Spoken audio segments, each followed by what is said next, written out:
You are listening to a pleasure podcast. For more from our sex podcast collective, visit pleasurepodcasts.com.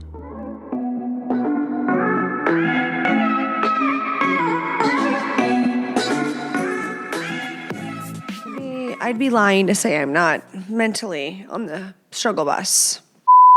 Hi, welcome back, or welcome to the Horny Housewife podcast. I am so glad you're here. Mommy's not going anywhere. With that being said, do I experience burnout sometimes? I do. And you're like, where are you going with this? I just want to be vulnerable. I'm not experiencing burnout with this. I'm experiencing imposter syndrome in a way of feeling like, you know, I get feedback all the time of how much I help people's marriages or like help men understand their wife so much more or see them in a different way, helping women understand their husbands more. And I was talking to my therapist about this 45 minutes ago.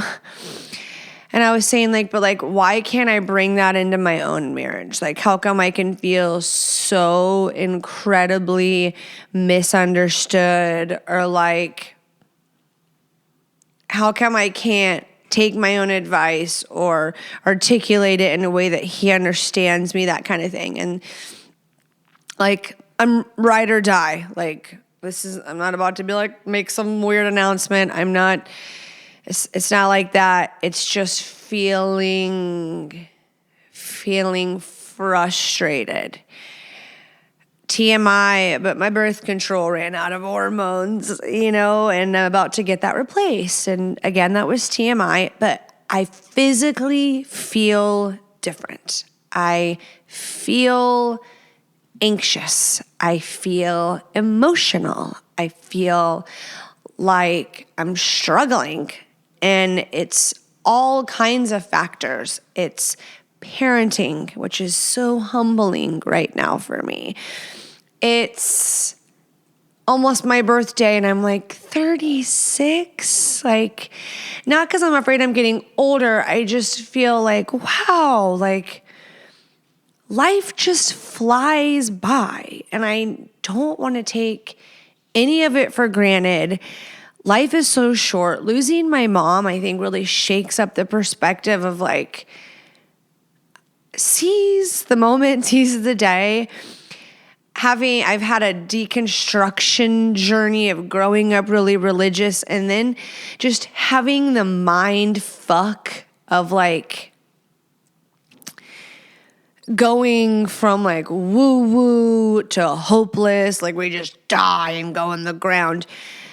This internal battle, spiritual warfare of sorts. And I guess someone could point at me and go, oh, lost. And I don't feel lost whatsoever. I feel whole because I know I'm whole, yet ever evolving.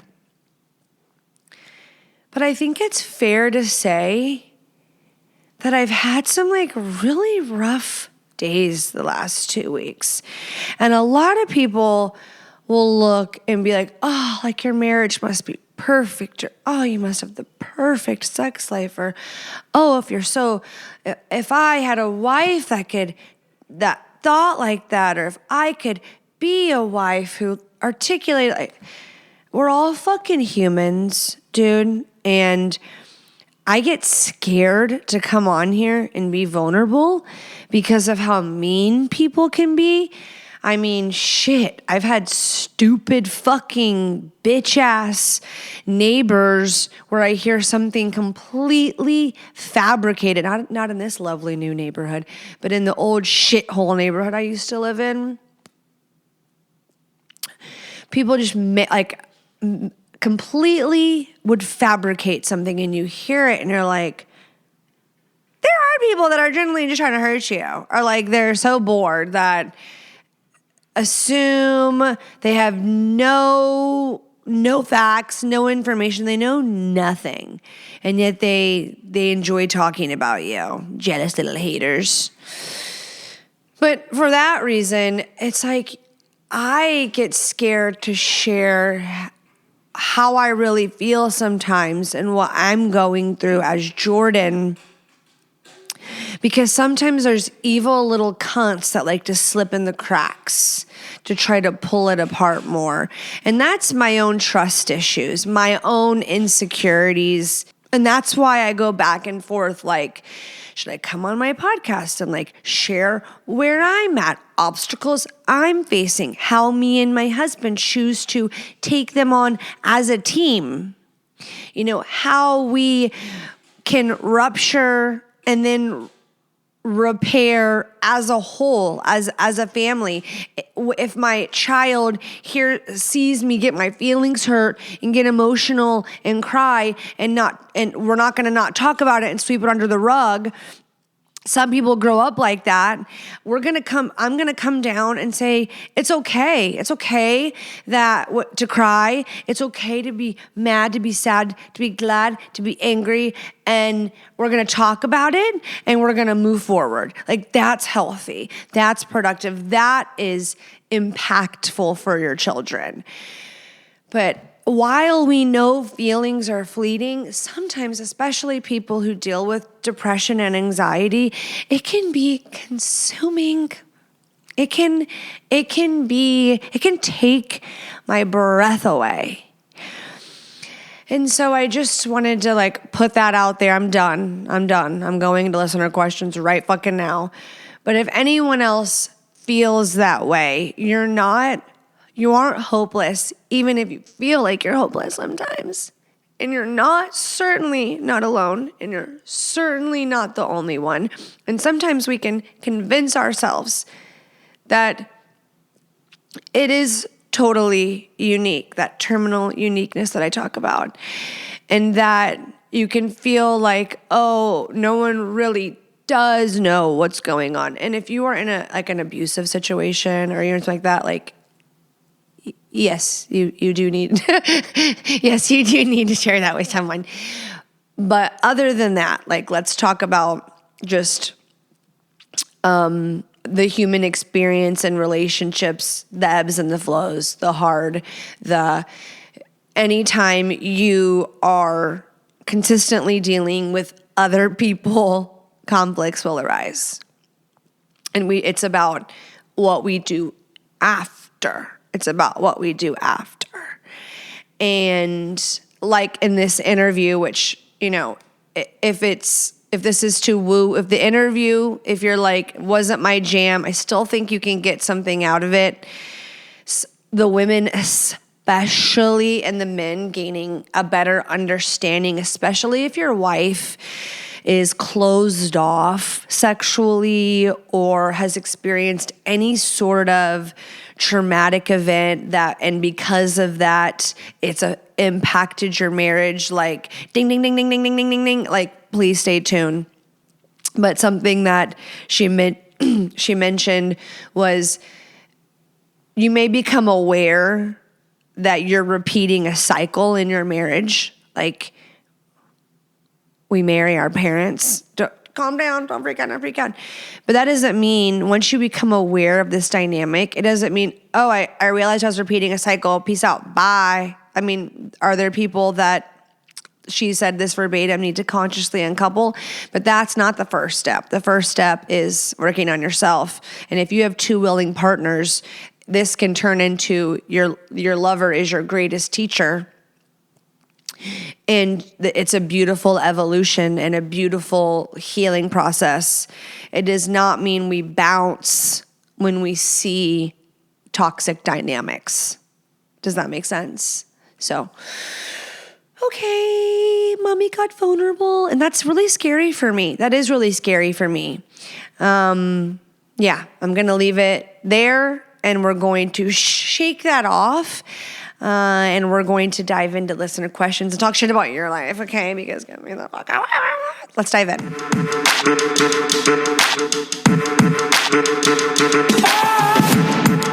Today's episode is brought to you by Blue Chew, the OG online prescription service offering the same active ingredient you'll find in Viagra, Cialis, Levitra, but in chewable form, okay?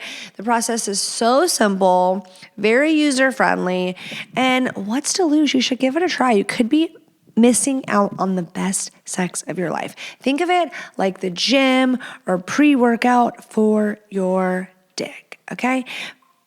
Your woman's gonna be happy, you're gonna be happy, win and a win. That's a lasting impression you're gonna be leaving. We wanna walk away from this being like, hey, beat the pussy up, longer, harder, better. When it's just this little, it's boring, okay? We need to have an orgasm. There's an orgasm gap. It indeed exists.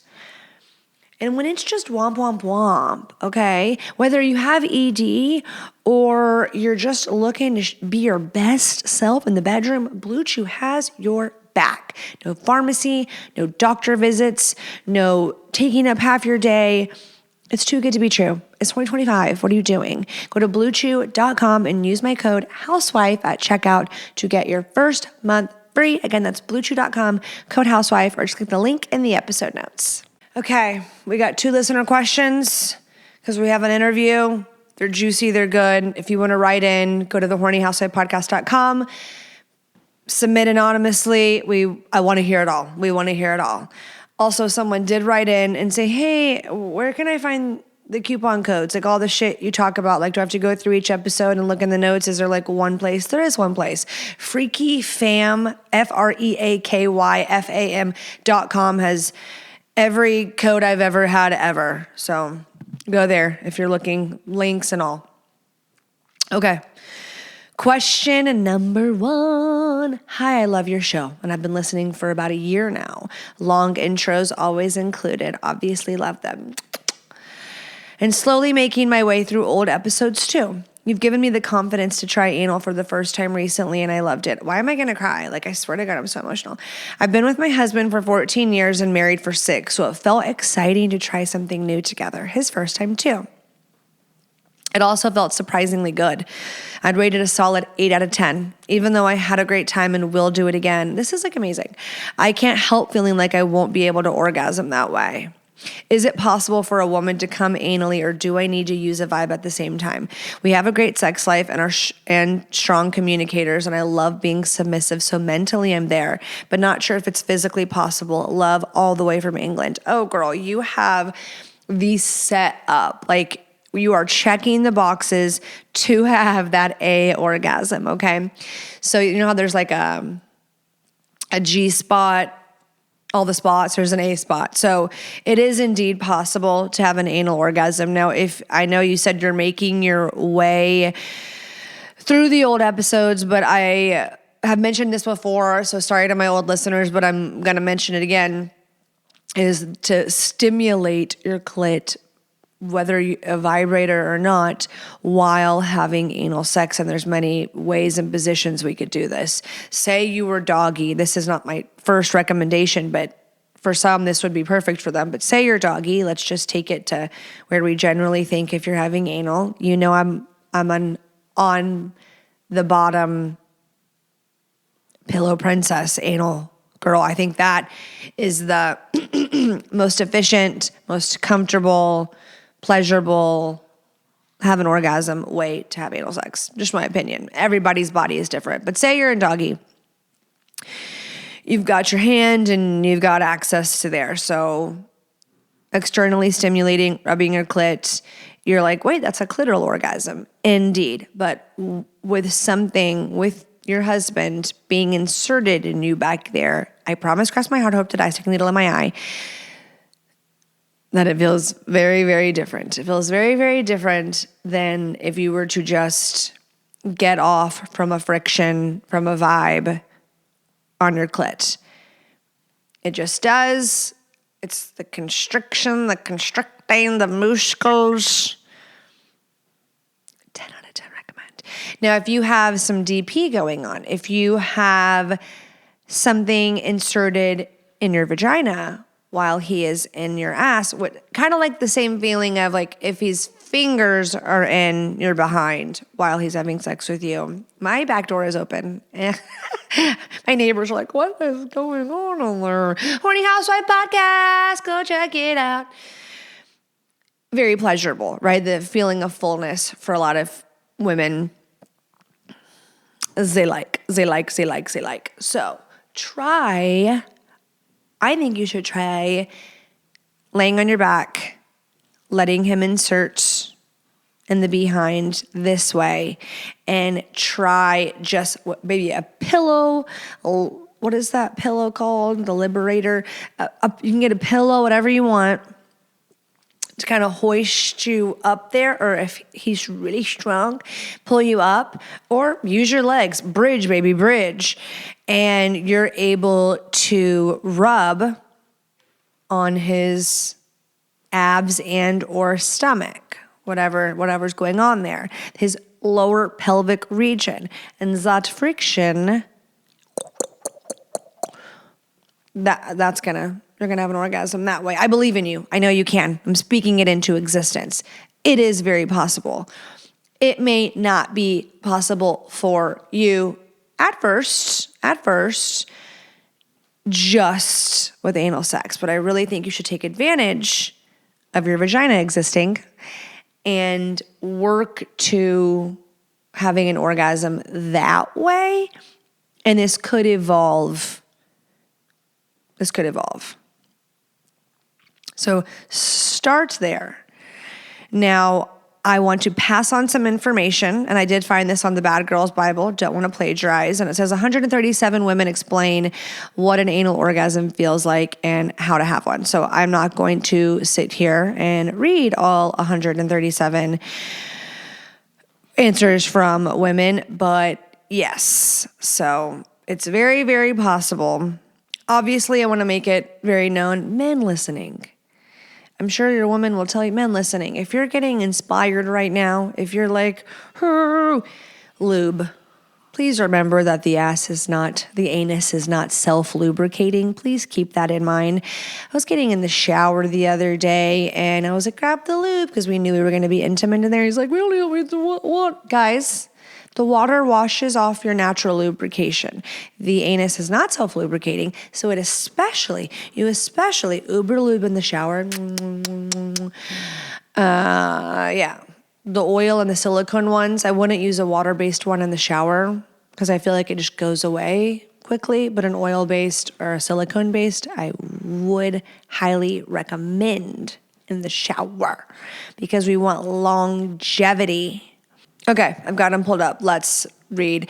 So some of these women, here's what they're saying. This is Bad Girls Bible. It was more of a pain orgasm where I felt it around the anal area. It was a good pain, but also very intense. It was an intense sensation similar to a clitoral orgasm, but 10 times more intense, yet so good. And so keeping these going, the feeling lasted longer than a clitoral orgasm. I kept moaning even when he was out of me. I actually squirt from anal when I don't normally. It was better than I expected. It was amazing, much more powerful. It went up to my spine. Now, I have only had an orgasm when it included stimulation on my vulva in some form or fashion. So I would be lying to tell you that I know if it's lighten up, it's an A orgasm, it's a C, it's a G. You know what I'm saying? I know that when I'm my G spot, where that's located in me and when that's being stimulated is a different sensation than having a clitoral orgasm. But I think if you are doing it in the butt and you are stimulating any part of you and you can heighten that and escalate that to an orgasm, while something is inserted in you, let's just call that an anal orgasm, okay? And I know for a facty poo that you can have one. You checked all the boxes. You've got it going. You're a good communicator. You need to have that. And if you want to incorporate the vibe, but I challenge you to go about it the other ways first. And if a vibe is your go-to, let's do it, because no matter what, you're going to have a far more intense orgasm than if you weren't doing that way. So very, very capable. And if anyone's listening and they're intrigued, you definitely want to visit the archive and get the all things anal going. Okay, moving forward. Question number 2. This one's juicy. I was looking through my boyfriend's iPad. You know where this is going to go, right? and I found nude pictures of his ex in his hidden folder. And he has been honest with me in the past and told me he has them. Okay. And he said he would delete them. Did he? But it's been almost 6 months now since we've been together. So it bothers me quite a bit. And I just don't know how to bring it up to him or if I even should. Please help. Side note, he gets on my phone all the time. And I wanted to see what pics he had of me because I knew he had some. Girl, you do not got to justify why you looked at this man's phone to me. I want to hear it. Do whatever you want. I don't care. And pro it. All the guys like, boo. Okay, so I do have a lot of guys that listen to this show, so I wonder what y'all are thinking. Now, I will say this, and I'm not trying to invalidate you whatsoever. You can't see the trees when you're stuck in the forest. I don't fucking know. But you're really close to it. You're really in it. And when you're dating, right, 6 months, like we've been dating 6 months. Like we're almost to a year. We've been together for a minute, but really in the grand scheme of things, 6 months ain't shit. And so I'm not trying to invalidate and say like, oh, they can treat you like shit in the first 6 months because that doesn't even count, right? No. But this is the time where boundaries are established and we see like compatibility and you see like, oh, is this going to be sustainable? Is this going to be a good long-term fit? Do we have conflict resolution skills? Are we on the same page? Are we in alignment with what we want? Do we have the same goals? And I don't think you need to be the same person. Like I am living testament to my marriage as the yin and the yang, and I think it works really well to have the yin and the yang. Like it's the balance, right? To me, it sounds more scary, the twin flame thing, because it's like, what about all of our weaknesses? I really do prefer your strengths, my weaknesses, my strengths, your weaknesses. Can be annoying sometimes, but makes a beautiful unit. Where was I going with that? So yeah, that's what you're finding out during this dating period, right? So if this bothers you, you need to voice it, which it sounds like you have. I would follow up and say like, did you delete those pics? Do you understand why, like how that makes me feel and like what are your thoughts? And don't ask questions you don't want the answer to. But I would hope that he would be able to articulate and at the very least validate and be like, yeah, I could see why that makes you feel like shit. Because if he's like, it's like, it's because she doesn't want you to have nudie pics in your phone, guys, because she thinks you're masturbating to them. And you're like, I am. So see, told you. We would rather you look at and I'm not saying to do this, but I'm saying if we had to pick between two, we'd rather you look at a complete stranger naked, like a normal person, just kidding, than someone who you said you loved, you dated, you fucked multiple times, lusted, pursued, you know? That seems to make sense. And I think that's what he owes you. I think you're entitled to that. I think that's respect. If you're looking for a monogamous relationship and you don't want him to have naked pictures of his ex-girlfriend on his phone that are accessible, don't let him gaslight you, sweetheart. And when I was saying it's only 6 months, meaning like, don't sit and be like devastated about this. You found it. If you want to date the guy, this was the only like red flag blip. Make it known and then watch how it's handled. And if you constantly feel like your boundaries are dismissed, devalued, and you're kind of brushed off or being told you shouldn't feel this way, it's no big deal, every guy does it, I'm not going through your phone, I don't care what pictures you have. No. So that's not going to work. So find out, and I'm never going to be the one, I am not the person to say, oh, if you ask to look for peace of mind, that's wrong and abusive. There are some people that think that. It ain't me. Maybe it's my trauma. Maybe it's me being a cynic. But I think it goes both ways. I think if this is like a daily habitual domineering thing, then we've crossed a line. We are now in unhealthy, toxic territory. But if this is once a blue moon, a little trigger that comes up and it could ease that, or something pops up that makes us feel unsettled, and it would be a really comforting thing if you could get, I don't think anybody should have their panties or dick in a twist. And if someone gets their dick in a twist and is like, oh, that's my privacy, no, you're not going to like, that's all right. It's like, oh, you were never Mr. Therapy, Mr. Boundaries, and all of a sudden, this is crossing. It's like, no, don't play that shit. Don't play that. Same with the girls. If your wife won't let you look at her phone, she either has a picture of her hemorrhoid on it, and maybe she does, or was talking shit about you in the group text, or she's cheating on you. You know, there's something she doesn't want you to see, and some of them would just hurt your feelings, and they're not wrong. And I think a lot of the guys who know their wives wouldn't cheat, they like trust them, they don't want to look at your phone. They're like, I don't want to see your conversations.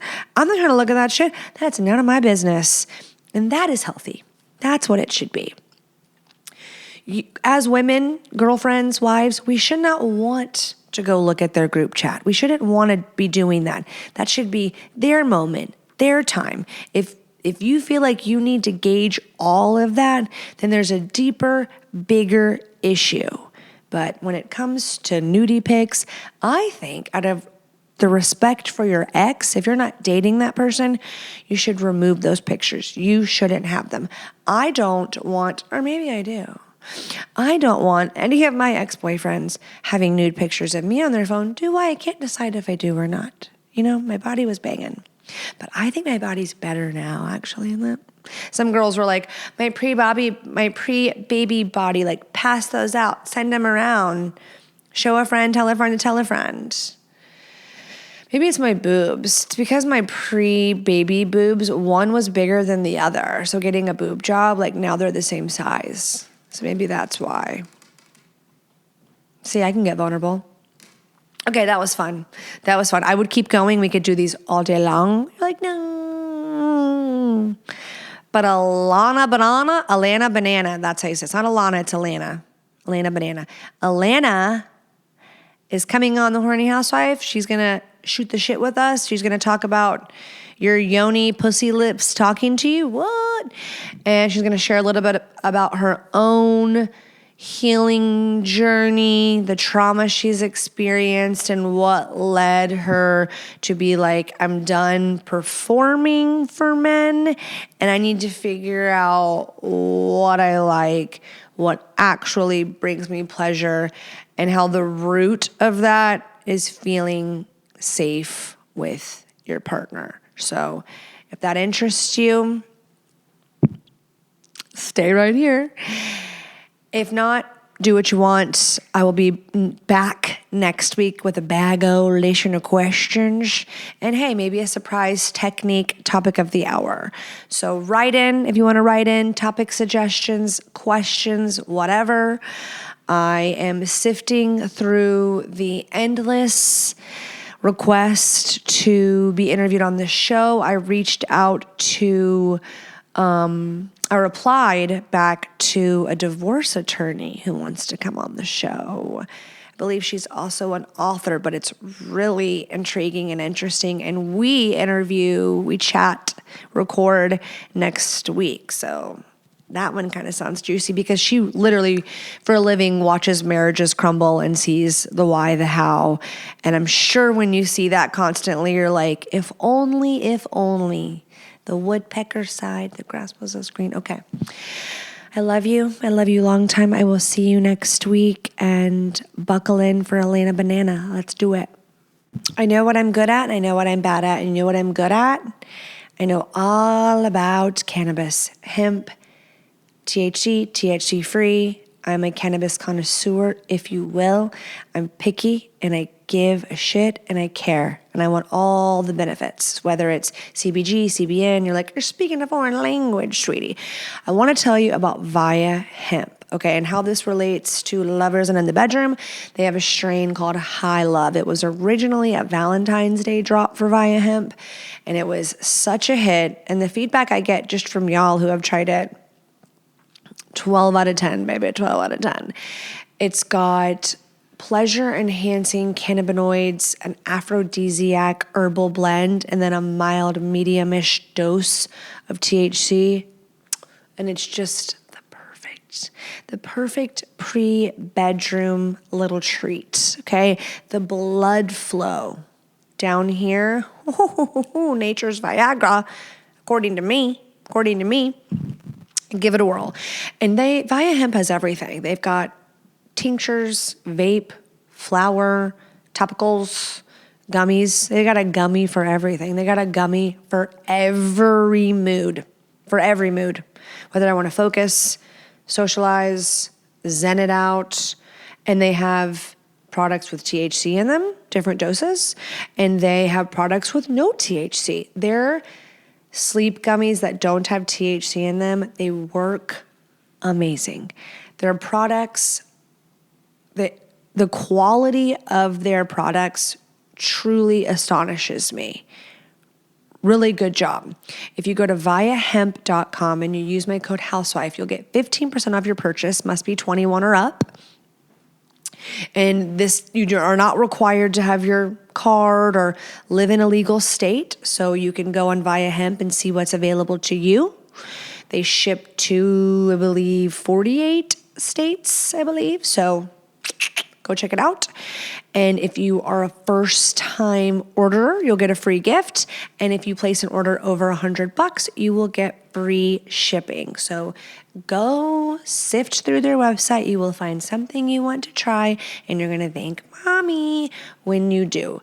The High Love ones, if you're looking to spice it up in the bedroom, mix it up, because let's face it, sometimes we need more, we need a little addition, a little spice it up.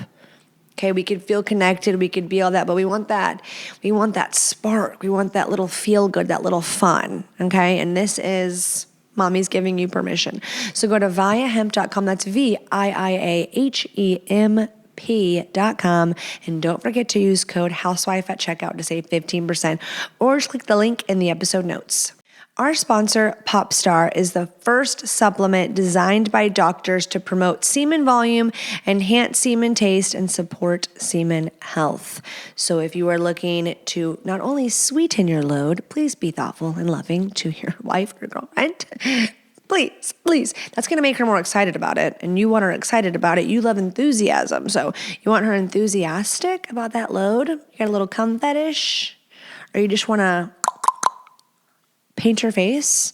Then this is what you do. You want her to swallow it? You're like, please swallow, please, Mary, please swallow it. It tastes like shit, Todd. So if you're a big meat eater, if you like meat, this is a no-brainer. You have to. I'm making you. Peer pressure. You'll also increase load size. Bigger loads, better orgasm. Bigger loads, better orgasm. We're going to constrict those muscles harder. Think of a fire hose. We want to...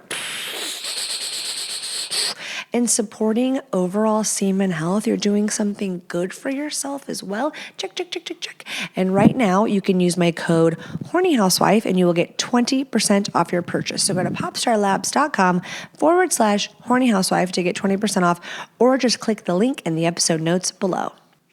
Okay, let me formally introduce today's guest. I've got Allana Pratt. She's an intimacy expert.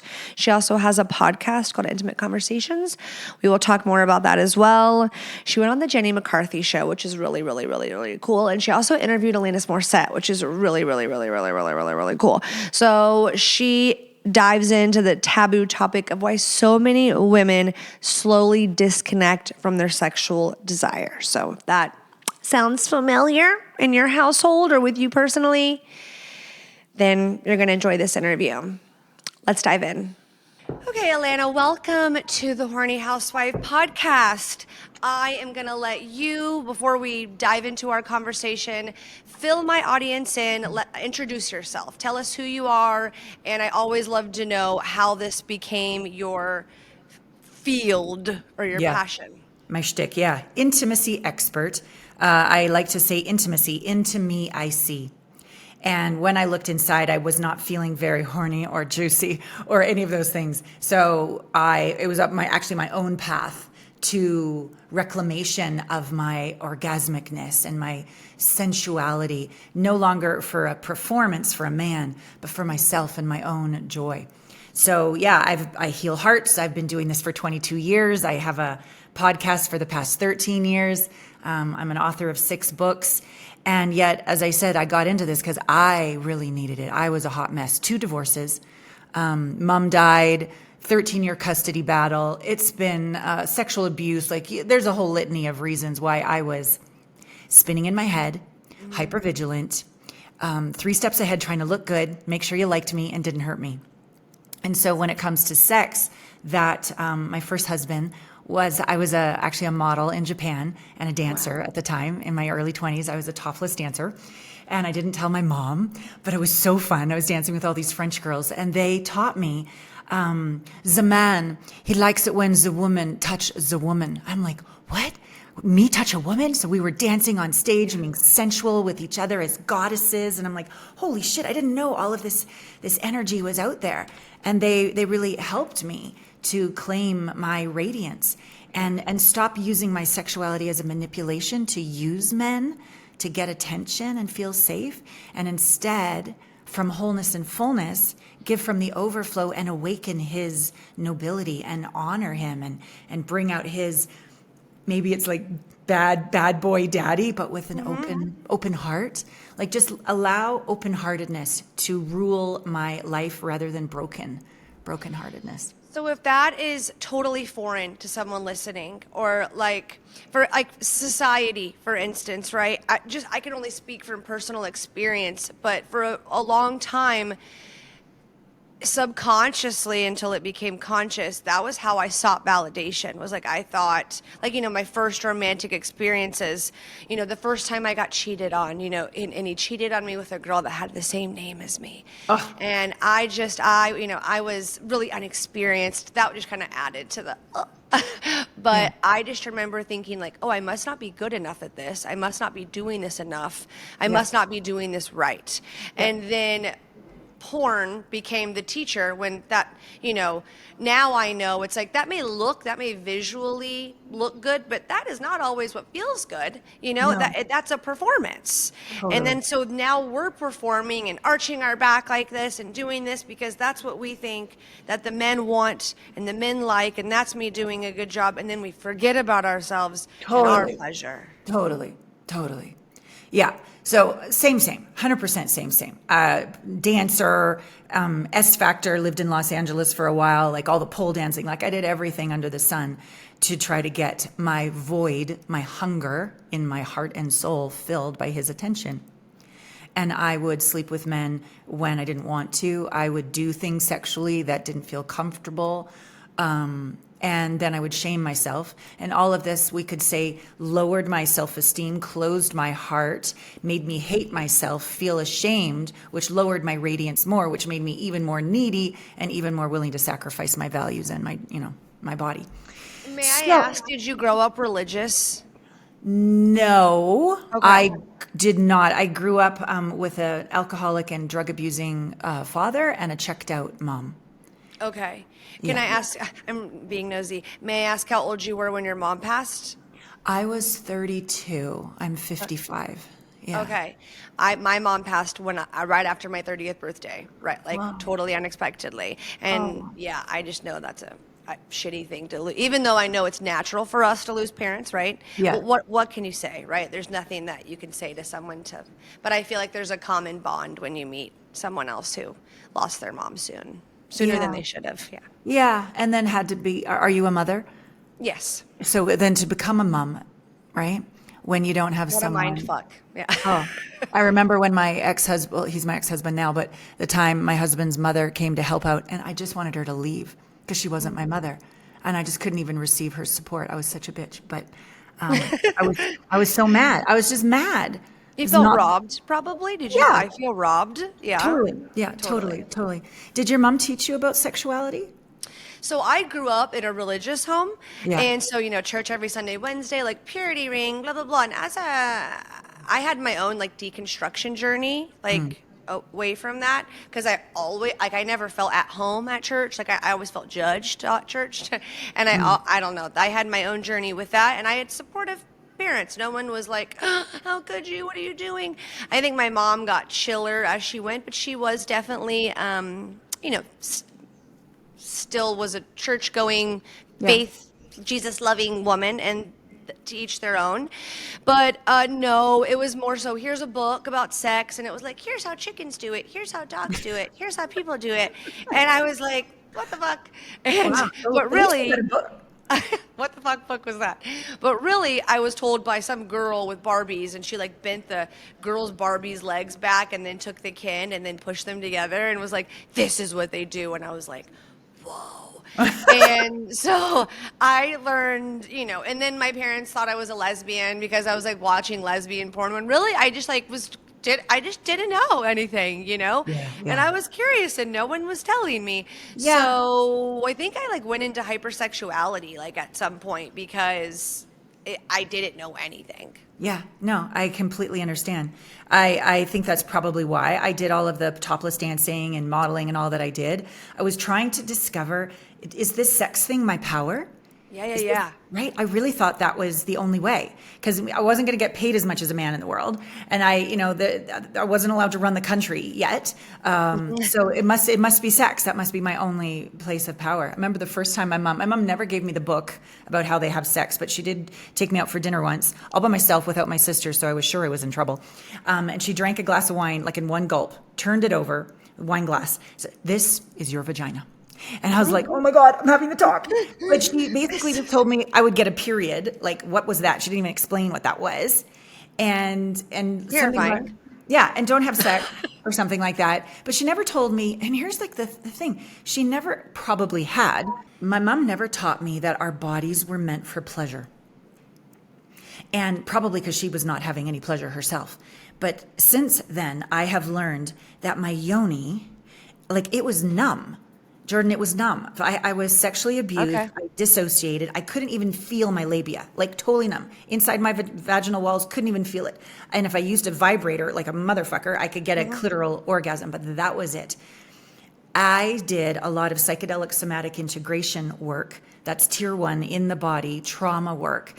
And as my autonomic nervous system went through the terror of being molested, the smells come back, the words, you made me do this, you like this, it's your fault, like all of the mental crap. Once I worked through that for several years, my body started to come back online. I could feel my vagina. May I ask, did you do EMDR? Or did No. you do all kinds? Was it the psychedelic? Psychedelic. I did, psychedelic somatic work. I didn't do. Very interesting. Okay, Yeah. keep going. Yeah.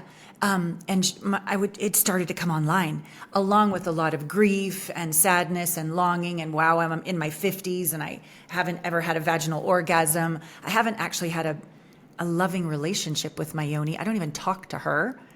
I figured if she's been abused, it was all her fault. So it was like this coming back together with pleasure, slowing down with touch, honoring that pleasure is my birthright. And allowing myself, I still couldn't date at first. I would just make love with life. I would make love with the sunrise. I would open my heart, open my vagina. I would just be outside naked. And just that's because nature wouldn't talk back. Nature couldn't hurt me. Mm-hmm. And so that's how I started. And was there a moment of I'm gonna do something about it? Was it kind of like a slow, organic, I'm gonna go because I've had this trauma, so I'm gonna work on it? Or was there this rock bottom moment? Or was it were you just I'm ready for something different? I want an orgasm. It was all over the place. And so no, it wasn't one moment. First husband, I was arm candy. He was the rich Wall Street guy. And I just wanted someone to choose me. really. And he wanted porn all the time or erotic fiction, and it was all performative, and I just played along.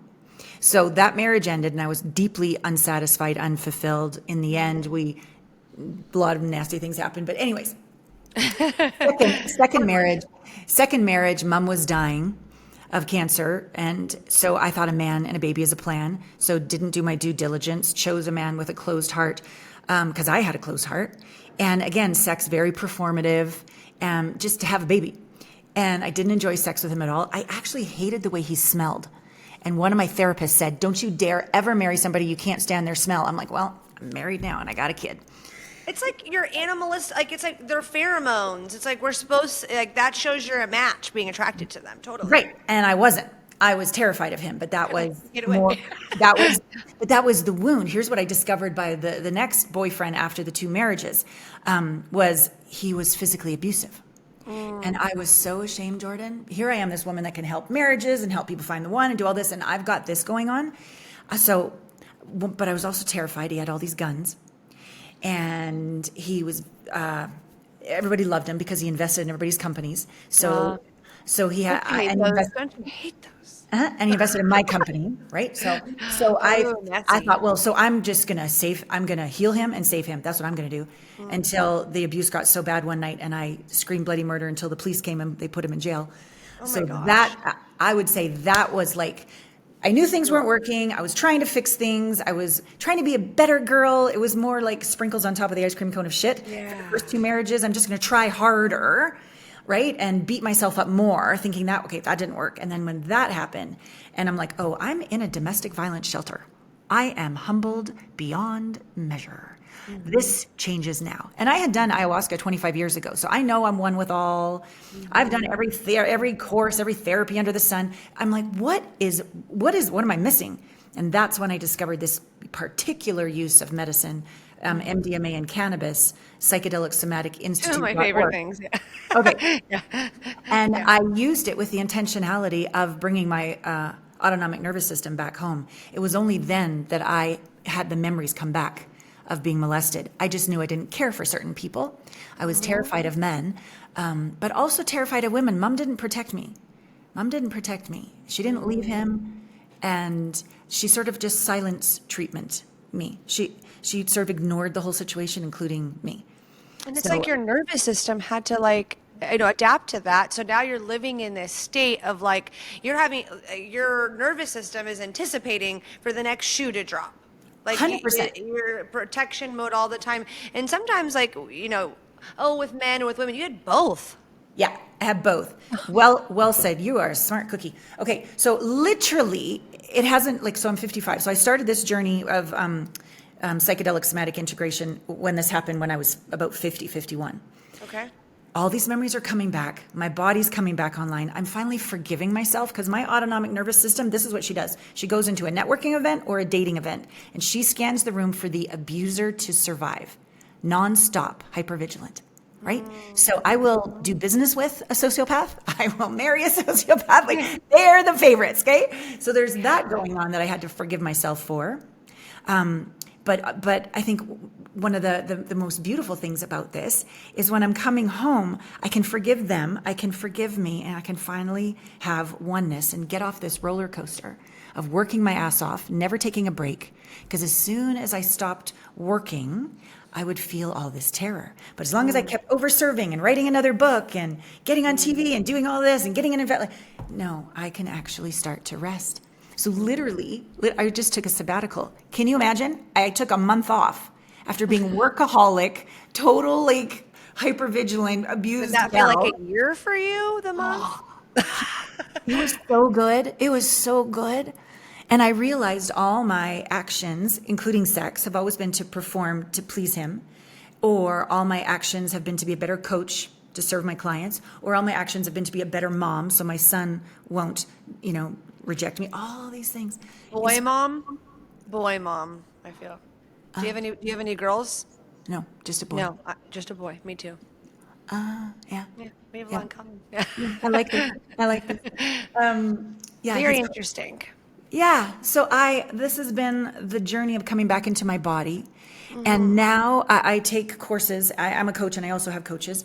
And I was just, as I said, in Spain, and I was doing this course with one of my coaches, John Wineland, and we're practicing with all these different gentlemen. And I practice, when I get scared, I now say it, I'm afraid.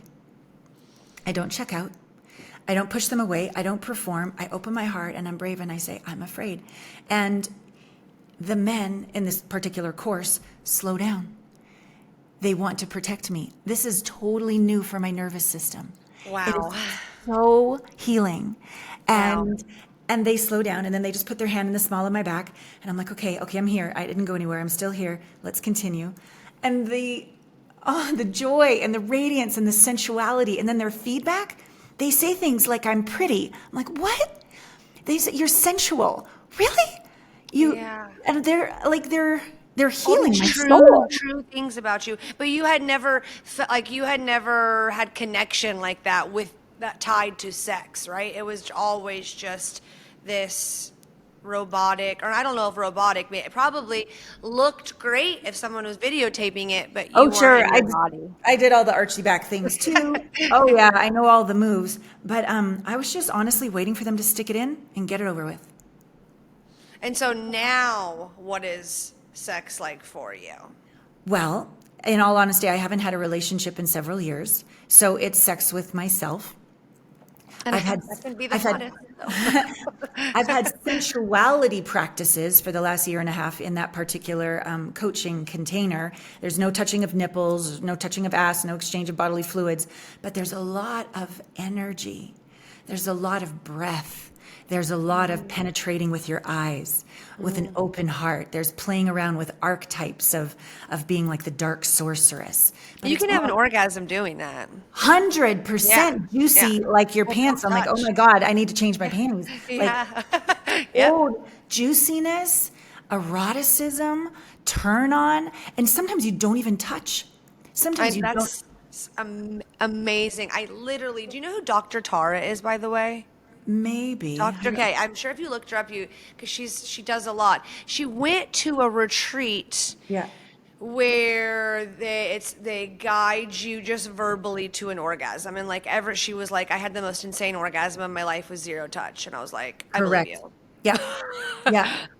I had Women no are idea. paying thousands. Yeah. Breathing. I would hold my breath. I would literally dissociate, leave my body, hold my breath, wait for it to be over. And now that I'm breathing through, it's like these thresholds of fear, and I soothe myself, or I tell my partner, just slow down, please, or I'm afraid, and then they're more caring, and then the breath continues. It's like the whole universe is fucking me open to the ends of time.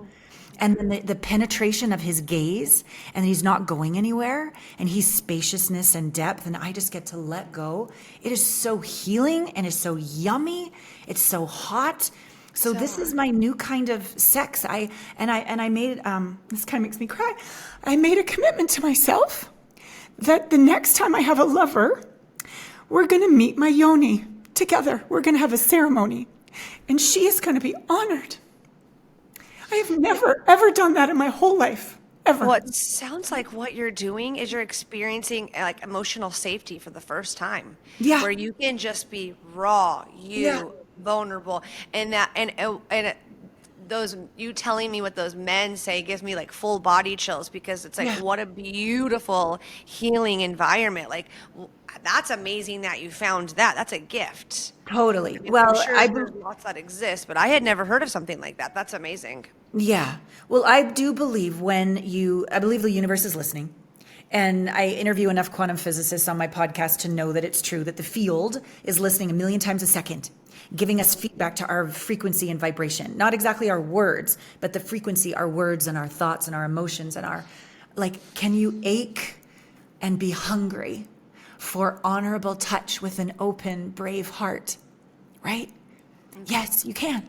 And that's a frequency and a vibration, and it will bring situations, courses, partners, conversations. It'll bring things to you when you are that sincere with your ache and you're I longing. get so in my head, like this is a me fucked up part of the thing, but because I believe that the quantum physics, I've read a lot of books, but what about the longing? Like I always get in my head about if I long for something, is the universe going to give me back more of that absence? Okay, great question. And I think it has everything to do with the heart.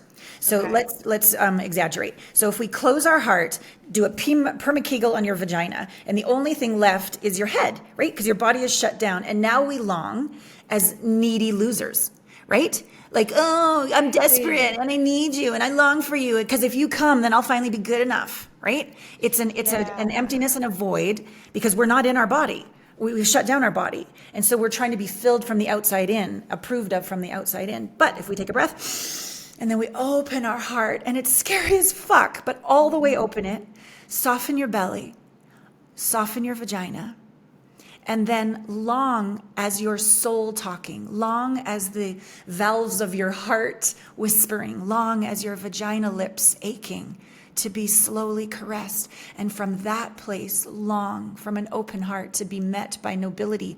Well, to do that, to open yourself all the way, means now your soul can come into your body.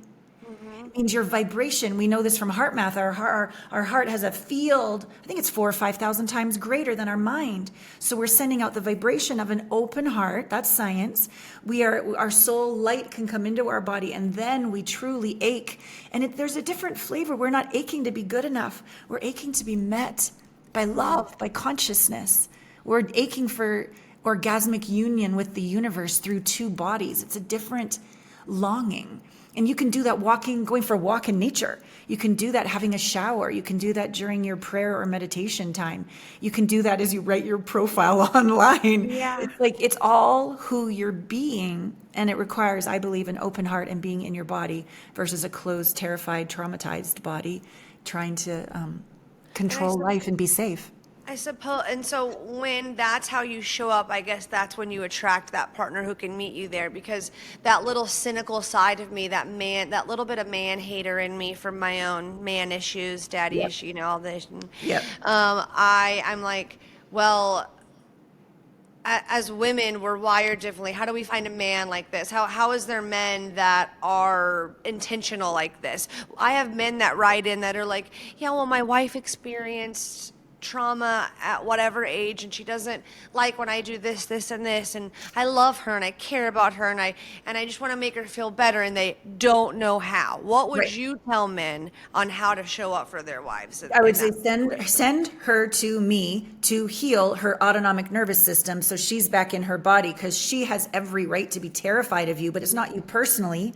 It's her body going, where's the next abuser to survive? And there's nothing, you can't do sprinkles on top of the ice cream cone of shit. You can't nice on top of a wound. So to honor her is to say, I love you so fucking much that I'm not a healer. I don't want to be your healer. I don't want to be your daddy, your mentor. I want to be your lover. And so what you can do is, one, get her help that works.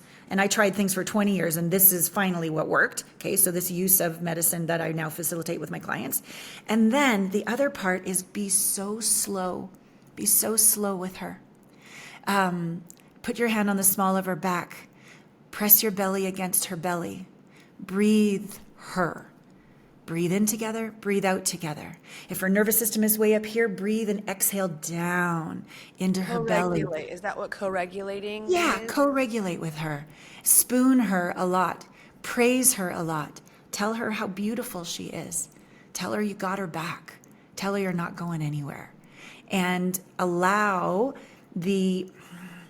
it's a cognitive analysis. It's not I don't believe it's an actual need that you have to ejaculate in order to be satisfied sexually. I know we want to have intercourse. We're going to get there. But that should not be that's our finish line, right? Like take the goal and have it be connection and union and safety and sensuality. And when she cries, if she cries, she probably will cry. No fixing. There's nothing wrong here. She's letting go of all of the stored things. You haven't failed as a man. Right. Men want to fix. It's like, just listen. If anything, you've succeeded because she's safe enough to feel.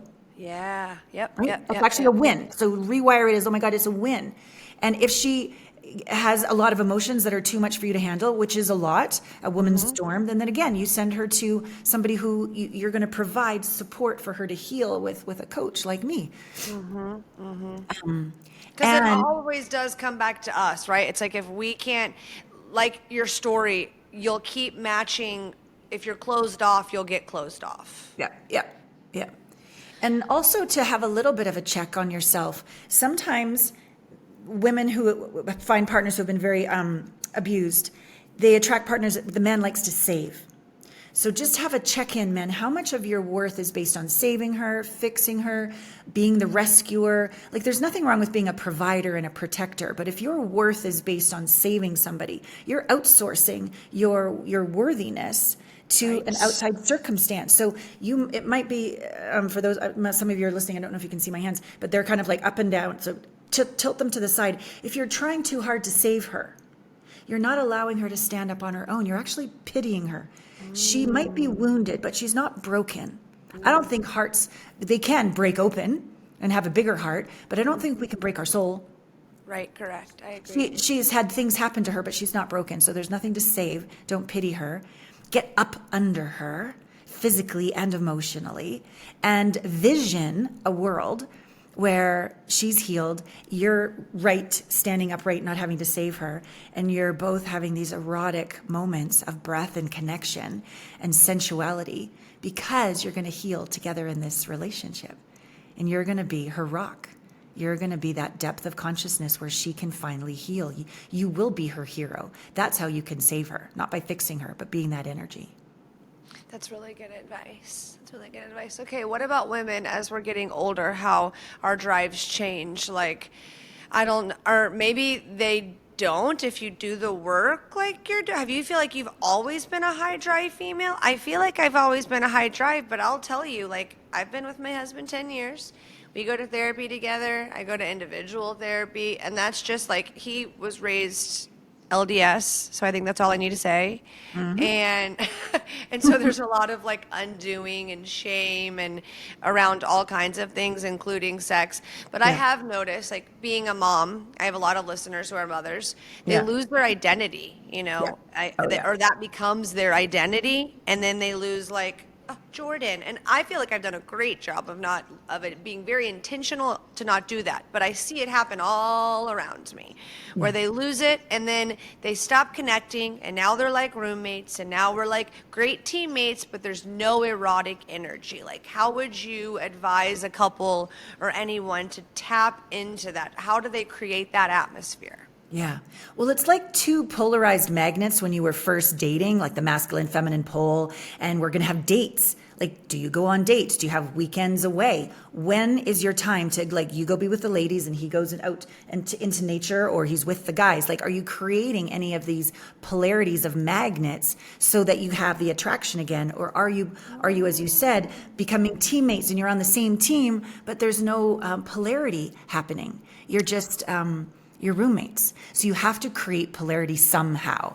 So going out with the girls, getting all dolled up, having a glass of wine, putting on the heels, like talking about the men, talking about your pussies, try not to talk about the kids, just have a really juicy girls' night out.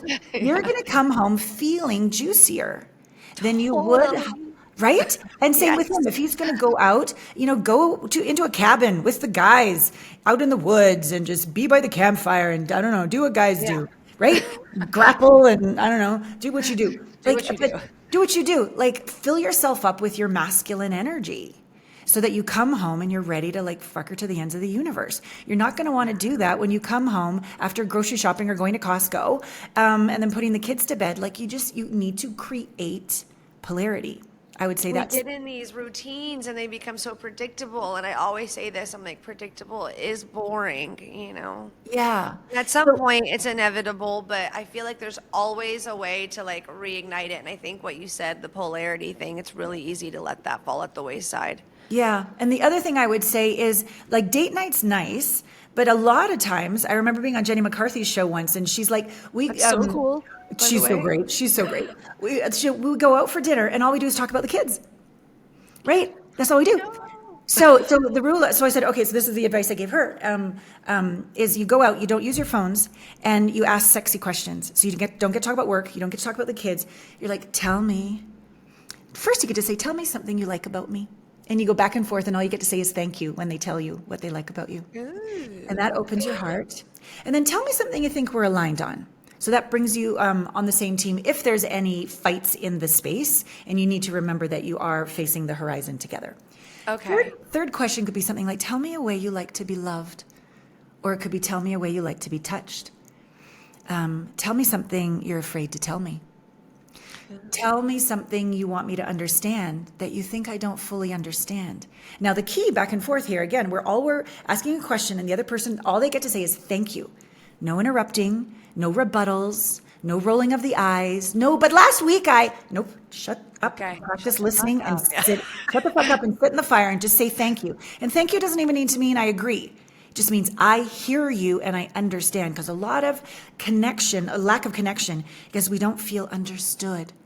Get me, right? So you have these date nights where this conversation is becoming very intimate, safe, honoring, and then you can sprinkle in eroticism as the date moves on.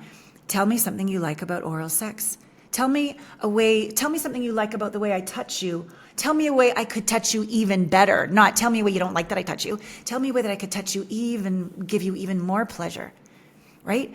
So these intimate conversations where we heart connect, we honor each other, we clean up any messes we need to clean up, and then we talk about what really is maybe missing. Like, tell me what I could provide that I'm not providing, that if I did provide, would fucking knock your socks off, would make you so juicy, I would have to take a mop behind you all around the kitchen. You'd be so like turned on. You can ask these questions, framing them in a way of what you want more of, rather than blaming, and which only makes people defensive. And these dates, you can do that you could book a hotel and do that in bed. You could go for a walk and have a picnic on a beach. These conversations can even be on a business trip, but you still have that date night for like a 2-hour phone conversation, like a hot phone sex. There's no reason why once a week you don't prioritize this depth of intimate connection with your partner. What does it mean if, and I'm generalizing and I shouldn't, but I'm thinking men. What does it mean when sometimes these questions are hard for them to answer? Or like a man doesn't have the skill yet or the emotional intelligence to even know how, if like they're so foreign to this, and maybe they grew up in a really religious household and no one ever talked about it. What does that mean? Does that mean there's some inner wound that they need to address as why they can't go there? Because some people are like, I asked my wife what she likes. She doesn't know what she likes. And like when women are just like, well, I don't know, or I haven't tried that, or that doesn't really sound fun to me. Like what is that? If you've never gone to... Well, there's a certain level of shame and trauma that shuts down the flow of truth to hear our heart and to hear our gut and to hear our knowing, okay? So there is that. And then you go spin into your head, and all there is in the head is fear and trying to look good. So it's possible that we need to do some work to get people back into their bodies. But simply breathing in your heart, like starting this whole conversation out and breathing through your heart, and just start to get into your feeling body. You'll start to practice over time. This is how I work with my clients. I mean, they could talk for an hour and pay me, that'd be fine. But like, we're not gonna get anywhere. So I'm like, okay, whoa, you're upset. Close your eyes. Where is the anger in your body? I don't understand. No, feel. I'm like, it looks like it's in your face if you ask me. Or your shoulders, like, right? And I'm like, let's feel it. And we're not gonna fix it, we're just gonna feel it. Okay, and then all of a sudden they start to cry. I'm like, yeah, where's that? I don't know. I'm like, no, feel in your body. Where's it? Oh, my solar plexus. I feel like I've been kicked in the stomach. I'm like, let's feel that, right? So you teach people that the sensations in their bodies are connected to emotions, and then feel that emotion without an outcome. We're not here to fix it. We're just here to feel it. And the body becomes this like treasure chest of all these emotions. And over time, you get better at, when you're really, really pissed and you just want to like project your crap onto your partner, which just creates separation, right? And conflict and wounds and ruptures that don't get repaired. Instead, don't bite your tongue and say nothing, but just sit in your own fire and feel. And then you can start communicating to your partner, even in the real moment.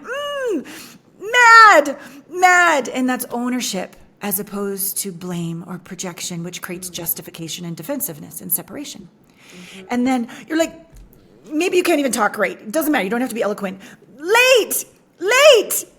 And he's like, what? Scared. And then maybe you were cheated on. Maybe you in high school, somebody was late because they were cheating on you, right? All of it's coming up. It's not their fault. They're the catalyst. And the more we can own and in real time kind of process, once you get the hang of this, you can be each other's ally. Because those big feelings and those big triggers, they have a historical link. You know what I mean? 100%. When we have that giant reaction to something that maybe like, why was that so big? It's usually tied to something. Totally. I mean, when you think about your first marriages, can you easily, I know you're talking about being closed off, but going back to your childhood, can you see why you chose the partners you chose at the time? 100%. Yeah. We marry our parents. We marry the familiar things we like about our parents, right? But we also, there's these incomplete loops. Daddy, do you see me? Mommy, do you see me? Did you abandon me? Did you yell at me? Did you tell me my feelings didn't matter? Like whatever that incomplete loop is as a child, that keeps running subconsciously in the body. So we are attracted to that incomplete loop in our mom and our dad. So that's normal. That's everybody, but we want to have awareness about this and take ownership and not blame them and do our own inner work to complete that loop within ourselves. And then when they do that trigger, it doesn't need to trigger us anymore. And we can own it. We're like, oh, you're doing that thing that makes me think you're my dad. And I want to kill you right now. And you're not my dad. And so I'm just going to go take a walk around the block and I will be back in 20 minutes. This is my stuff, not yours. Or as over time you get better and you can do it like right in the moment. But if you could own that they're actually your greatest teacher. Your partner's actually your greatest master spiritual teacher because they have brought to you your core wound. And if you could be brave, bold, kind, all the things, and get support, I mean, I need support just as much as anybody else, they can become your greatest teacher and you can have the greatest love story ever.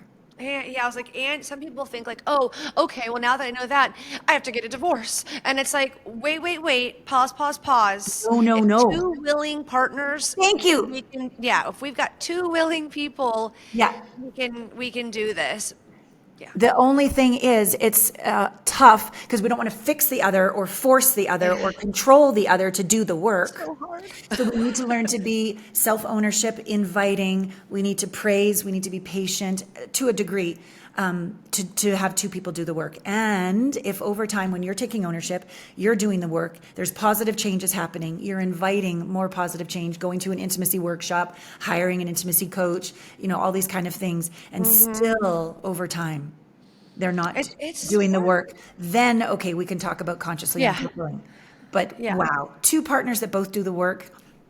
Give it a try. I heard a quote that's like, don't bleed on the person who didn't cut you, or like it's like my responsibility that's my wound and now I can't just go bleed on everybody, it's my responsibility to take care of it and bandage it, blah blah blah. Something you said that I wanted to ask you about, because I saw something on your social media, like you were talking about how like our body tells us things, and then you were just talking about like where the sensation of the pain is, or like where you're feeling it. My therapist often does that with me. I do EMDR, and there's sometimes I like disassociate and I can't like tap in and cry. It's like my little protector. For sure. But does it mean something when it's in a certain part of the body? 100%. Like okay, I was like, mine is always my throat. Like it's so tight. Yeah. And it almost feels like I'm being choked or something. Well, I don't know if you believe this, and it doesn't matter if you don't, but I believe when I do these psychedelic somatic integration sessions, I do them in a series of 3 over a year, and generally the last one, sometimes the second. I'm pretty woo-woo, but you're so cute. Awesome. Yeah. It's not this life. It's past lives. I was told that I was actually like chained by the neck and like probably. And I got my Akashic records read one time. Yeah. And I was told like many times that I was like killed that way. Yeah. Isn't that really weird? No. So it's very common And when I do this work, the body keeps the score, and they will say, I see my head over there. It's a guillotine. And we feel the feelings of having, they didn't get to process those feelings because they got their head chopped off, right? Or you were hung. I have another client, we have a past life, she was hung. Same around the throat. What? So basically, I'm not a doctor, but this is how I'm figuring it out. There's a life, you don't process the feelings, and you bring it into the next life to resolve it. Just like we have an unresolved wound in this life from our parents, and we find a partner to try to resolve it. All we're trying to do is get to the light. We're just trying to get home. We're just trying to get into oneness. So whatever was left over in a past life, we bring it into this one to heal, and we can. And that's what's so amazing. When I do these integrations, not only do we integrate the getting your head chopped off or getting strangled or whatever it was, in this life, everywhere that you withhold your voice, now you speak your truth. Everywhere that you actually have tension in the neck and the shoulders and the pain is no longer in my body. The pain is holding an unintegrated emotion from this life or another. And we are totally capable of being free of it. I've seen it over and over and over. That's really, really interesting. I want to know forever about that stuff. So do you read people? Like, are you the one who determines like all of that stuff? I'm a witness. Like a facilitator. I'm a facilitator. Yeah.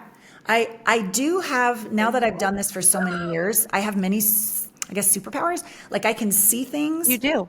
Like this one woman, her hands were doing this against her jacket, was clawing, and all of a sudden spirit, I guess we could call it, showed me what her hands were all upset about, that she had tried to take her life. And I said, oh, baby girl, can I say what's coming up for me? Like permission. And she's blindfolded and it's one-on-one. And I go, I see you taking a lot of sleeping pills at night. Is that what those hands were holding? And she said, fuck you. You're so spiritual. How do you know that? Nobody knows that. And I go, baby, I'm not here to judge you. I'm here to help you heal this. She goes, yeah, I don't want to be here. I'm a horrible person. What's the point of me being on the planet? And I go, yeah, let's feel that. Notice I didn't say, let's fix that.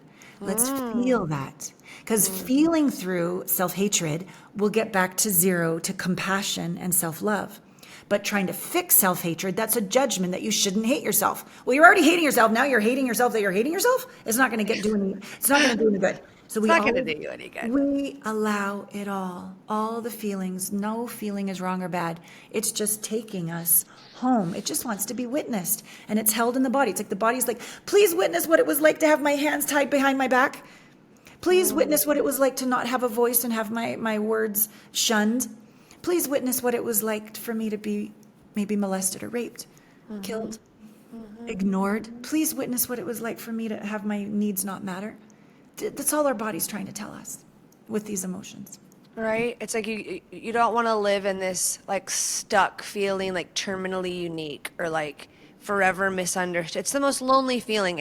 And I suppose it's a lie we're believing, that we're misunderstood. Like I struggle with that. Like I don't have the answer. If there's something that I struggle with, it's chronically feeling misunderstood. So maybe I need to come work with you. Because I would love it. I would love it. Well, I really struggle with that.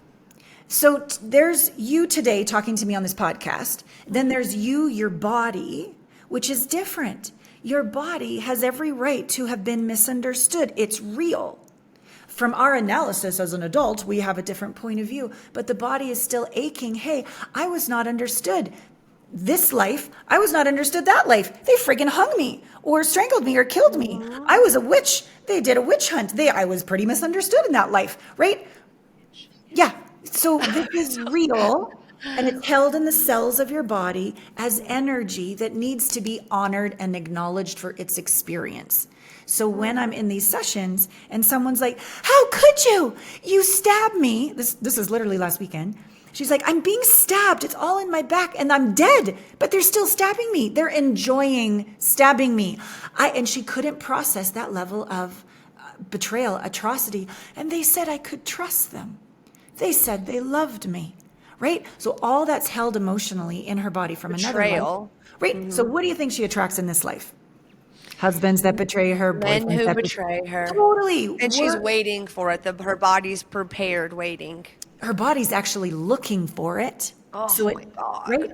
Because I don't want to get betrayed again. What are we focusing on? Those that betray. So what is her energy attracting in? More people that betray her, personal and professional. So when you feel through this, and I as the facilitator, I acknowledge, yes, you have every right to feel this. Take me with you. Oh, it's really dark. I'm right here. I won't leave you. So I'm re-parenting their nervous system. I'm being the mom and dad they've never had. I'm honoring their body's experience as real until that misunderstood part of you feels understood. Not thinks, not believes, in the body, has a body, a felt experience of being fully seen and understood. And then something, when you see an autonomic nervous system go from like dissociated when you leave, and I don't make that wrong either. This is too much to feel right now. You just leave. I'm going to wait for you to come back in your body. And then you come back in. Level 3 trauma is suicidal. What's the point? It's dark. And who wants to feel that? Take me with you. And if we can feel through that, we get to level 2. And that's that acute feeling of how could you? Terror, panic, rage. It's intense. 30 seconds, 60 seconds. But it's like a panic attack. You think you're going to die. Take me with you. I'm right here. Everything's okay. You get back to 1, level 1 trauma, mild irritation, maybe the feeling of nervousness or overwhelm. But if I stay with them and I facilitate them not going off into their mind or getting distracted, stay with it, we can go to 0. And when an autonomic nervous system goes all the way back to 0, there's this Shazam moment where you and the divine and the whole field is one. So you feel home, you feel safe, you feel an inner calmness. But then all of a sudden, all the wisdom and the downloads come in of why that experience happened to you. Everything makes sense. You are literally even grateful for the abuse because you see how you grew. Like it's like I'm talking to Buddhas and I'm taking copious notes and I create these report of findings for them. Yeah. Because the wisdom of their soul is finally clicked together in their body. And then they go back to their relationship and their partner doesn't trigger them, or they don't need their partner to complete them, or they're able to speak up, or they're able to be ask for what they want in bed, or they're actually able to feel pleasure. They're actually in their body. And they're actually able to say, I need that slower. Could you go 1,000,000 times slower? Yeah, just as you're touching my face. Oh, like you for your neck, if this is your, could you just kiss like 1,000 little butterflies in my neck here and help me relax in there? Could you go so slow? I'm going to request that this evening. You're allowed. And you get to, with your own fingers, say, Divine, put healing little kissing butterflies on my own fingers. And you get to do this for yourself and ask for it with your husband as well. Yeah. That's game life-changing because, so many people are looking for this, like, what can I do right now? What technique? So outside of themselves, when really the most meaningful intimacy starts right here. Yeah. And Right to here. believe this body, I think if anything I want to leave your listeners with is like trust body, honor body, surrender to body, listen to body. Our bodies aren't crazy. Believe your body. If your body is dissociating, you're scared, there's a reason. Do your work, right? If your body is feeling like a stomach ache, what is it that you can't stomach about this situation? Right? If you notice your face is all, what can't you face about this situation? Everything is very symbolic, and believe your body. And so if there are people listening that they're intrigued, they want to work with you, they want to know where they can find you, how do you work with people, and then what are the steps that they would take, etc.? Yeah. I'm going to give you a code in the show notes. I have what's called an intimacy breakthrough experience call. That's, you fill out an application, I send you a video, we book a call, we get on the whole thing. On my website, it's more of an investment, but I'll give you a scholarship, so it's less of investment, so people can book a call with me. Basically, I work with people for a year. I'm not interested in giving you a fish. I'm interested in teaching you to fish. I don't want to be your guru. I want you to become your own guru. So you're like, okay, if we've been doing this for decades, I can give a year of my life to this. And we will do a series of these immersions, these psychedelic somatic integration weekends. We will do one-on-one sessions. And then I have a group. I have a group every single week because being with other people who are going through the same deep work, you're not alone. You're not wacko, crazy, or weird. You're also inspired by them because there's going to be people steps ahead of you, and the breakthroughs are happening in their marriages. Or they finally have the courage to consciously complete a relationship, or change a career, or they finally have their first real orgasm. All of these wins you get to experience in group as well. So that's basically my business for the Very, last. very cool. So the weekends would be in person. Yeah, they have to be in person. They're one-on-one. There's a lot of great work out there with, group journeys and ayahuasca and psilocybin. That's all fine. That's not what I do. I do one-on-one. Okay, that's what I journeys. was assuming that's what you were doing, by the way. Okay. No, I don't do group. This is one-on-one. I am meticulously watching what you're doing with every part of your body, and I'm helping your autonomic nervous system come all the way back to zero. And is it with psilocybin or ayahuasca? No, I don't use those medicines. Those are not. No, those are not my domains. I've done them. I do my own journeys, but I don't facilitate those. No. Okay, that's good to know. Good to know. People listening wanting to know. Some people might be put off by that, or they want to do it. So I just wanted to clarify. No, that's not me. And so for even though it's illegal, and I'll go to like places like Australia if I need to use MDMA, where it's not illegal in Oregon. I'm in Washington, but in Oregon it's not illegal. MDMA.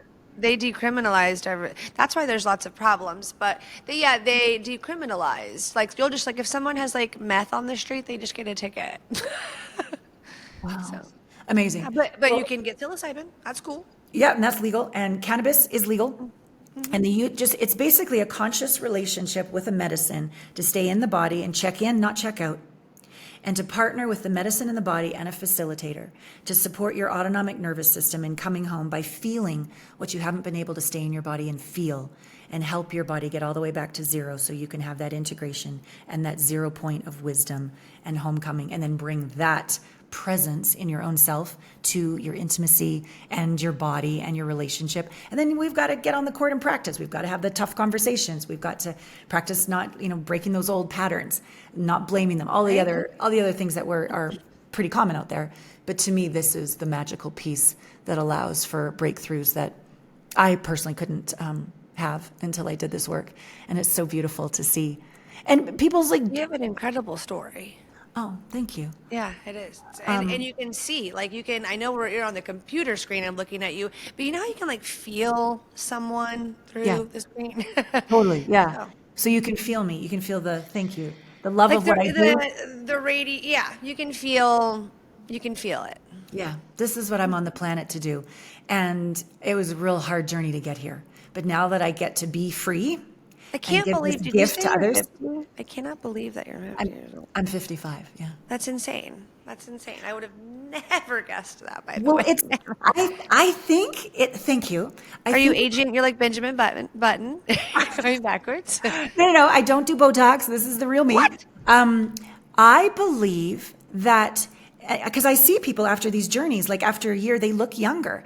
There's so much energy held in our fascia that's held with trauma that turns into wrinkles or all that. I do my work. All the girlies that I know that have done ayahuasca stop getting Botox. So they're like, grandmother told me to. And I'm like, well, do I? And I'm like, I'm doing face workouts. I don't want wrinkles. But they're like, no, I'm more in love with myself. And the thing is they're beautiful. I would have never known that they stopped getting Botox. They glow in a different way. Thank you. And when we really get that our value is in our radiance, not our lack of wrinkles. Yeah. I need to hear that. Yeah. Social media doesn't help. We live in a world where it is just at all sides, and you really have to be conscious of how much you consume. It can be you create your For You page, so be very careful on what you're consuming. Yeah. I like to try to dance with no mirrors, like no mirrors if I'm dancing anywhere. I like to just put a candle on at night when I wash my face, so I don't have to go, oh, here's a zit and here's a wrinkle. I do structures to make my life a prayer. Right, to make my life a ritual. And it's your mindset, right? Because and you're like, I feel beautiful, and you radiate beauty. Mm-hmm. Yeah. And touch yourself slowly and honor, hi, sweet body, what do you need today? Morning and night, hand on the heart, hand on the yoni, hi, sweet thing. What do you want to let me know that I haven't slowed down to hear you say? Spend time connecting with your sensuality and your body. And allow life to be way juicier. Flirt with the breeze. Flirt with your kids and flirt with your husband. Don't just wait to flirt with your husband. Like flirt with your girlfriends. Like flirt with life. Praise people. Be a dork. Be juicy. Be delicious. Really say what's on your mind. Be naughty. Be free. That creates radiance when you just allow the love that you are to flow through you in all of its delicious flavors, from naughty and wild to dorky to sweet to divine. All the flavors. Lean on in. Lean on in. Yeah. I really, really appreciate you coming and taking time out of your day. You inspired me today too, as well, by the way. Oh, I'm I so thought glad. this was lovely. I feel like anytime I have a guest on, or especially since I've learned to actually sift and pick out a guest with intention, it's been such a gift to me as well.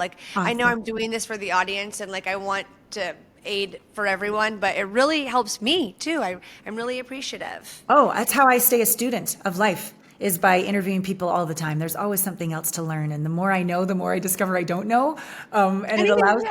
And I don't have to pretend I know it all anymore. So that's really great. And I can just be a hot mess when I am, and I can really own it when I'm a master. So, Sounds like you know so much about some awesome stuff. Okay, tell my audience what your social media is. I can put all of this in the episode notes, everyone, so it'll make it really easy. I'll put the link that you said, social media, and then you have a podcast. What's your podcast called? My podcast is Intimate Conversations. We're in season 13. So I would love. Do you get interviewed? Can I interview you on my podcast? Yeah, totally. Okay, that'd be so fun. Okay, Yeah. Intimate Conversations. It's on all YouTube and all places that have podcasts. AllanaPratt.com/connect is how you do that call with me, and we'll put a scholarship in the show notes. Instagram. Oh, I have a Patreon channel that I started too. This is my new thing. I started last April, so I'm building my Patreon channel, a place for me to go be with my clients and my colleagues and my mentors and share behind the scenes all the naughty stuff that gets taken down on all the other social media platforms. Yes. Right? Thank God for Patreon. That's right. So my Patreon, please join that. That would be amazing. I'm on Instagram, YouTube, just all the places. All the places. All the places I can love you. Yeah. Anywhere you listen to podcasts. Yes. Listen, subscribe, give 5 stars. Okay, thank you, Elena. I love this, and I hope we chat soon. I do too. Oh, one last thing. When you ask for what you want this evening with your neck, ask with your other set of lips. Ask with your pussy lips. Speak. Wait. How am I going to do that? Well, What do you mean? When you were breathe with your heart, I'm like, breathe with my heart. How am I going to breathe with my heart? It's all sort of like you use your imagination, but it sends your energy elsewhere. Breathe with your heart is different than breathing with your lungs. And then when you speak, allow your energy to be sourced in your pussy lips, all the way up through your open heart, out your soft lips with a relaxed jaw. And let it be erotic and pleasurable to ask for what you want. And almost begin to feel the way he's touching your neck with 1,000 butterfly kisses. And feel that as you ask him. I feel tingly down there. Right? It's totally different than asking from our head. I hope you all enjoyed the interview with Allana. Whether woo-woo's your thing or maybe it's not your jam, take what sits with you, what resonates with you, and dismiss the rest. That's how I jam with that. And I also learned that you truly don't know what you're going to get when you interview a person until you're right there in front of them, right? Until you're right there doing the damn thing. And then you made that bed and you lie in it. So, yeah. Okie dokie. I love you all. I still like the solo episodes with mommy and my friends the best. If you want to write in, you know where to go, thehornyhousewifepodcast.com. And if you want to join the Patreon, you should go to patreon.com/thehornyhousewifepodcast. I will put that link in the episode notes. You can just go to my website and you'll find all of that there. I will see you next week. Give me 5 stars on Apple Podcast. Make sure you're following. Make sure you're subscribed. Go over to my social media at THHPod. All the things. And I'll see you on Monday.